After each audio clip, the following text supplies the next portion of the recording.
So here we have the Nissan Qashqai on a 69 plate. I'm going to start off firstly by showing you around the outside of the car, and then we'll hop in and run through some controls on the inside. From the outside you can see it's a 5-door car with alloy wheels and tinted windows. We're going to start off inside the boot area first.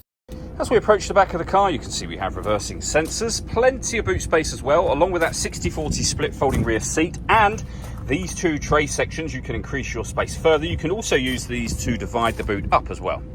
Okay, so we're just going to work our way back around to the front of the car, and then we'll hop in, and as I mentioned, we'll run through some controls on the inside of it from. Just briefly before we climb in, I think it's well worth seeing the interior from this exterior point of view. There's plenty to run through on the dashboard, so let's hop in and we'll do that now. Okay, now that we're inside the car, we're going to start with the dials. On the left-hand side, we have the rev counter and coolant temperature gauge. On the right-hand side, the speedometer and fuel gauge. In the centre, you can see the total miles of the car. They are 49,344. You can change information displayed above that, for example, for a digital readout for your speedometer, fuel economy, satellite navigation, your audio. You can see all the menus. Eventually back around to the beginning again. And the buttons that I was using to do that are just here.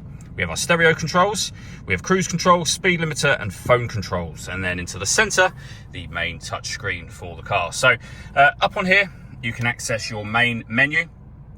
From there, you can see all your options along the bottom here. So your phone, for example, we have an info menu, your audio, where you'll see AM, FM and DAB radio, CD player, USB input, Bluetooth audio, auxiliary input, and then both Apple CarPlay and Android Auto as well. So loads of ways to listen to your music. Full color satellite navigation.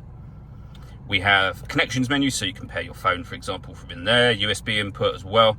And then a settings menu. If I pop the car into reverse, we've then got the 360 camera, so reversing camera and a bird's eye view image of where the car is parked right now. This car's got autonomous parking, so it can parallel park and perpendicular park itself, taking control of the steering for you.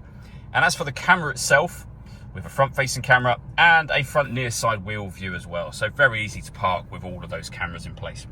We have dual zone climate control, so you can adjust the passenger and driver temperature. You can increase and decrease the fan speed from here. You can determine what direction you'd like the air distributed in. That's your air conditioning off. Back on again.